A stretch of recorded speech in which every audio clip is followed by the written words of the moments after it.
Cameras ready? Can we just please make sure that nobody gets in the line of the cameras? Thank you very much. Good morning, everyone, and thank you for your patience. I'm going to hand over to Cole, but just a reminder, please, everyone, to ensure that you've got a microphone in your hand before you ask a question. And please ensure that all of your mobile phones are either muted or on vibrate. Thank you very much. Thanks, everyone. Thanks for coming today. It's great having Pat Cummins here to answer some questions. It's clearly a lot of people here, so we're not going to get to everyone. So just to let you know who is on you. Is there a microphone on this side? We don't need microphones? No, we don't need a mic for the floor, but we don't need. But I'm saying, is there a microphone? Yes. So if there's a microphone on this side, we'll start down the front here, we'll work our way back. We'll say to the other side, we'll start at the front and work our way back.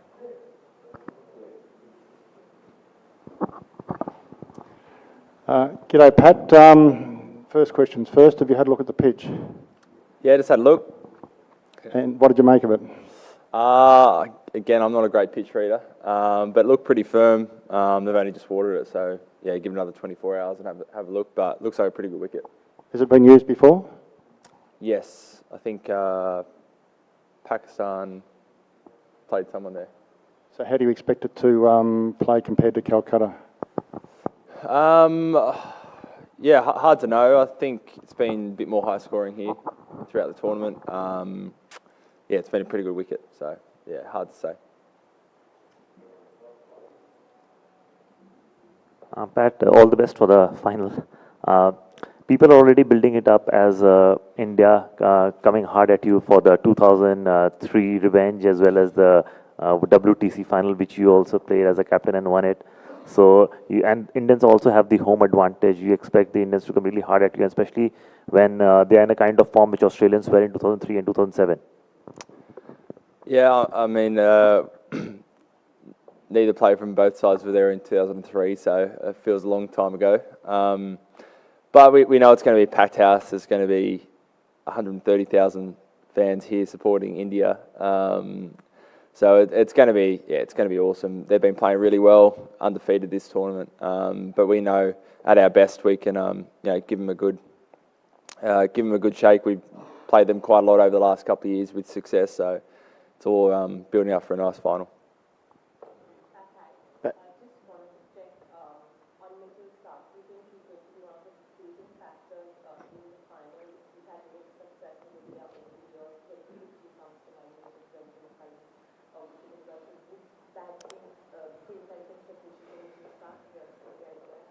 I mean, I wouldn't be surprised. The way he bowled a couple of nights ago up in Kolkata was fantastic. Bowled 7 straight, a couple of key wickets, could have easily had a couple of more. So, opening partnership between him and Joshy Hazlewood's going to be a big one for us. We saw what impact they can have on a game when they bowl like they did the other night. So they're both big game players. Played in a few ICC finals now, so know what it takes. Pat, you guys are no stranger to playing against India. As the start of the tournament, you have said that you have played India more than any team else. So just wanted to know that have you faced any other more dominating Indian side, or should I say any other more ruthless Indian side than this one? I think it's hard to say. They've certainly played really well this World Cup. I think we certainly I don't think we scored par in that first game, but we're one catch away from potentially being in front of that game. So there's lots of, we won an ODI series here early on in the year. There's lots of moments we can draw on where we've had success against, a really good Indian side.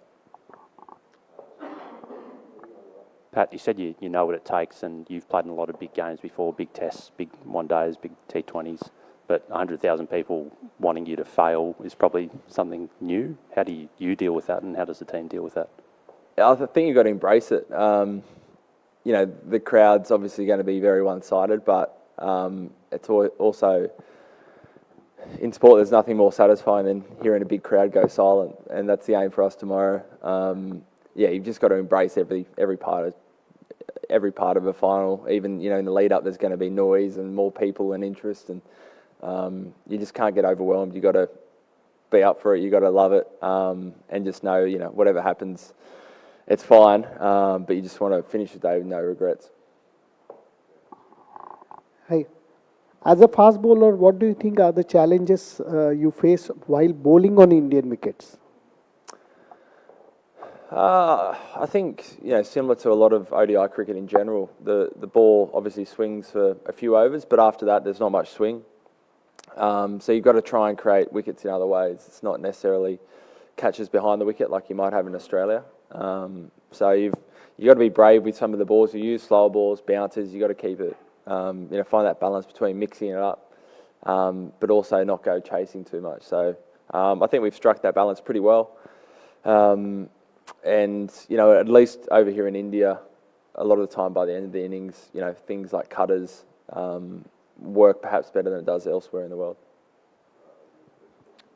Hey, Pat, I know you've said that you've stuck to the processes through the whole tournament, but at Zip and 2 and, Sri Lanka none for 100, was there ever a moment where you thought, gee, we might not make it this far? Absolutely, yeah. The proposition at that stage was basically we had to be flawless to make it through to the semis, and fortunately we were. But yeah, absolutely, it's we knew we came up against two very good sides to start off with, but we were off the pace, so we knew that we had to change pretty drastically, and yeah, glad we did.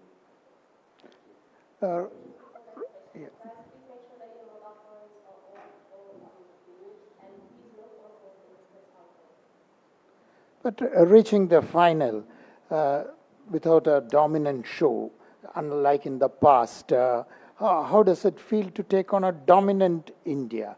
But does the tag of 8 finalists, 5 winners play a role? Yeah, I think with experience, and fortunately some of that experience is playing in World Cups where we've been dominant. We've won before. I think one of the pleasing things is I still don't feel like we've played the complete game. Maybe against Netherlands, but outside of that, we probably haven't. There's been no huge wins. We've had to fight for every win, but we've found a way to win. And different players have stood up at different times. So I think taking that confidence, knowing that we don't have to be at our absolute best to challenge any team, we can find a way through it. I'm sure we'll draw a lot of confidence. All the boys draw a lot of confidence from that going into tomorrow. G'day, Pat. Has everyone pulled up okay from the other night? And I suppose as an extension, do you expect to go in unchanged? Yeah, everyone's fine. So no injury issues at all. So we'll, coaches and selectors haven't assessed the wicket, so they'll come down tonight, have a look, and we'll pick a team later tonight.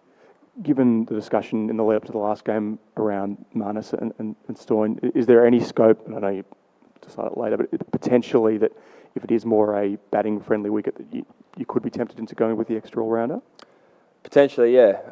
Those are things we'll weigh up before every game. We're lucky we've got a 15-man squad who we feel anyone can step in and perform. They're all ready to go.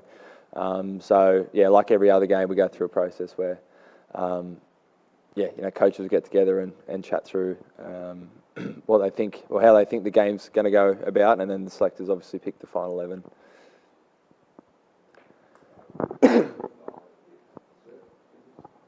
Which Indian bowler or a batsman challenging for your team tomorrow? They're all pretty well rounded in all departments. The one guy that didn't play at the start of the tournament who's done really well is obviously Mohammad Shemi. He's a class bowler to right and left armers, so he's going to be a big one. But again, these are guys we've played a lot, so all our batters can draw on moments where they've taken on these bowlers and done well. Pat, just the year that you guys have had, like you've been on the road a lot, came close to winning a test series in India, sort of, the World Test Championship final, retaining the Ashes, and now from where you were against Sri Lanka to here, is this like the cherry on top? And like, how do you just sum up the year that you have as captain and as a team? It's been a huge year. There are 4 marquee events that if you have one of those in an off-season, it's a big off-season. We've got 4 of them. So being really proud of all those things you mentioned, not only the wins, but, the guys have spent, for some of the guys, probably spent less than a couple of weeks in their own bed since the end of the Aussie summer. So, one thing that stayed consistent has been the morale in the group. The guys have been awesome. They're so up for every game they play. And, to put ourselves in a position of this, it would just top off an incredible year. And, probably a career-defining year that a lot of us will look back on in years to come and be pretty proud of. Hi, Pat. Of all the teams, are Australia most equipped mentally to be immune to a partisan crowd of this size? Potentially. We play over here in India a lot, so the noise is not something new. I think on this scale it's probably bigger than we would have experienced before, but it's not something totally foreign to what we've had before. So everyone deals with it slightly differently. You see Davey probably dancing and winning the crowd over. Other guys just staying in their own bubble, but it should be good. Hello, Pat. Apart from Shami, who else has particularly impressed you in this India side at the tournament so far, having already played them once? I think again, they're pretty well rounded. They've got 5 guys that bowl 10 overs pretty much every match. I think their spinners have done well through the middle overs, Kuldeep and Jadeja. So they're going to be a tough proposition like they always are. But they've won every game, so they've been very impressive.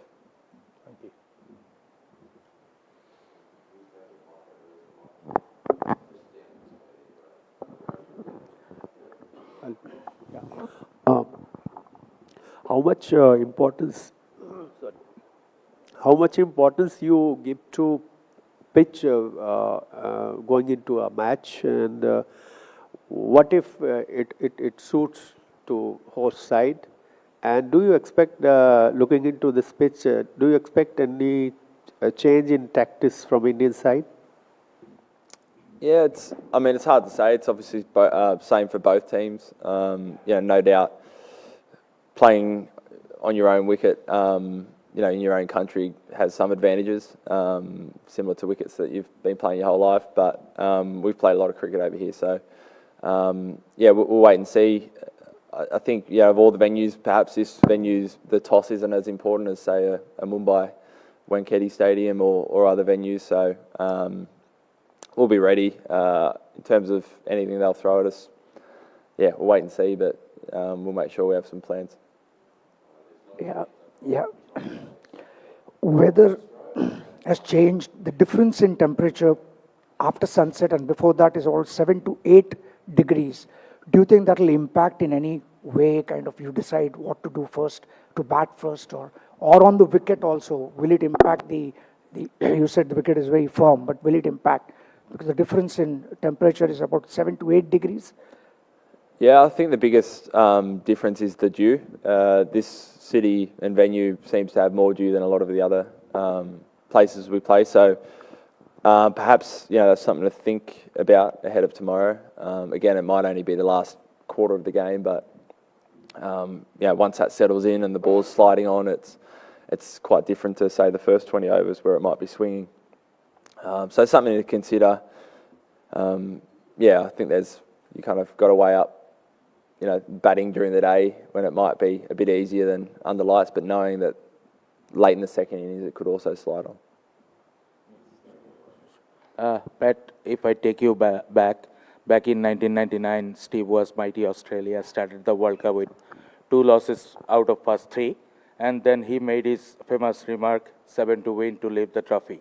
So this time your team also started with 2 losses, and now you are in the final, 1 more to go. Do you find any similarity? I keep saying it's a long time ago, so we can't draw too many conclusions from that, but I'm happy to draw a conclusion from that one. So, I like it.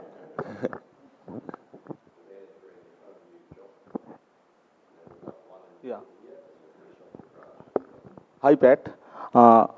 Any special plan for Virat Kohli and Rohit Sharma? Was a specific plan, did you say? We'll have a couple of thoughts, and they're 2 class players, so we'll come up with some plans, but nothing specific. Pat, In the past, a lot of illustrious names have led Australia to titles. For you personally, what would it mean? Have you thought about what would it mean for you personally to probably do that? And is the ODI World Cup still the pinnacle, at least in terms of white ball cricket for you guys? It'd be huge. We're all kids not too long ago, watching some of those great teams win the 99, 2003, 2007 World Cups. And that's the opportunity ahead of us tomorrow, which is really exciting. And to be captain would be an absolute privilege to lift the trophy with these great bunch of blokes. So, it'd be awesome. And in terms of the pinnacle, I think it is right up there. It's got the longest history of kind of a world event where all the teams compete. You only get a shot at it every 4 years. So, even if you have a long career, you might only play in 2 of these events. It's 2015 still a career highlight for me. So I think tomorrow if we win, I might pip it. Pat, here. Australia has a reputation of winning, know how to win World Cup titles. You guys are 5-time champions and going against 2-time champions. Do you feel like you are the favourites? Don't know about that. I think it's going to be an even match. I think you can make a case for either side. The good thing is I think we've got 6 or 7 guys that won it in 2015. So we know that feeling. Even more of the guys that were there in the T20 World Cup, different format, but pretty much everyone, at least a dozen of the 15 have won a World Cup and know what it takes and know that feeling and won't be afraid to go out there and be brave and take the game on. Thanks all.